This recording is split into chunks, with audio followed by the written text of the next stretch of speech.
দেখুন, গরিবের কথা বাঁশি হলে খাঁটি হয়। আমাদের বাঙালিদের একটা, আরে ভাই কথা সবাই বললে আমি বন্ধ করে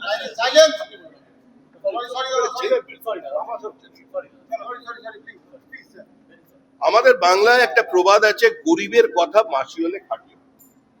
এই পশ্চিমবঙ্গে 80 দশকে দাঁড়িয়ে যখন আমরা 1% ভোট নিয়ে মানুষের সামনে দাঁড়িয়ে বলতাম যে বিনা যুদ্ধে ভারত দখলের চক্রান্ত চলেছে, একটা সাইলেন্ট ডেমোগ্রাফিক ইনভেশন চলেছে, সেদিন হয়তো মানুষ আমাদের কথা বিশ্বাস করেনি। অন্য রাজনৈতিক দল এটাকে সাম্প্রদায়িক রাজনীতি বলেছে।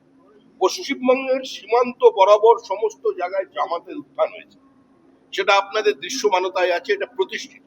এবং পশ্চিমবঙ্গকে প্যাসেজ করে সারা ভারতবর্ষের বিভিন্ন জায়গায় জঙ্গি মডিউল ছড়িয়ে দেওয়া হয়েছে।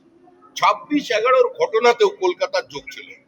26/11 জঙ্গিরা কয়েকটি সেলফোনের কার্ড সংগ্রহ করেছিল, সিম কার্ড সংগ্রহ করেছিল মৌলালির পাশের একটা দোকান থেকে। তো এই পরিস্থিতি তো পশ্চিমবঙ্গের আছে। এর আগেও ISIS এর জঙ্গি গ্রেপ্তার হয়েছে।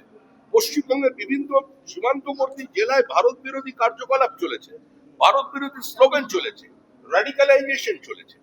এই সরকারের কারণে আজকে এই অবস্থা তৈরি হয়েছে, যার জন্য এখানে হুমায়ুন বাবরি মসজিদ করার সাহস দেখাচ্ছে, আর মোহাম্মদ সেলিম গোপনে গিয়ে তার সঙ্গে বৈঠক করছে।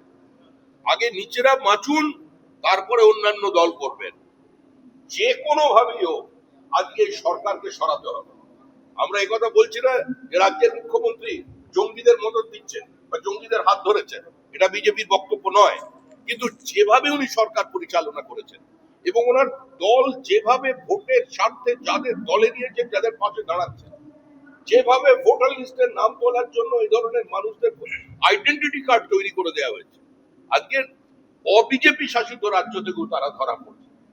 এটা তো বিভাজনের রাজনীতির কারণে বলা হচ্ছিল বিজেপি শাসিত রাজ্য তামিলনাড়ুতে সবচেয়ে বেশি বাংলাদেশি ধরা পড়েছে কেরল এবং তামিলনাড়ুতে।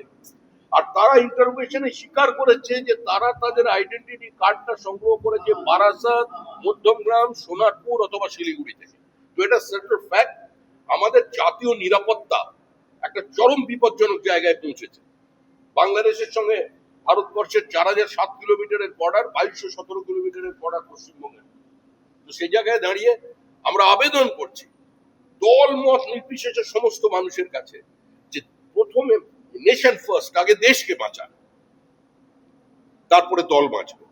এটাই হিন্দিতে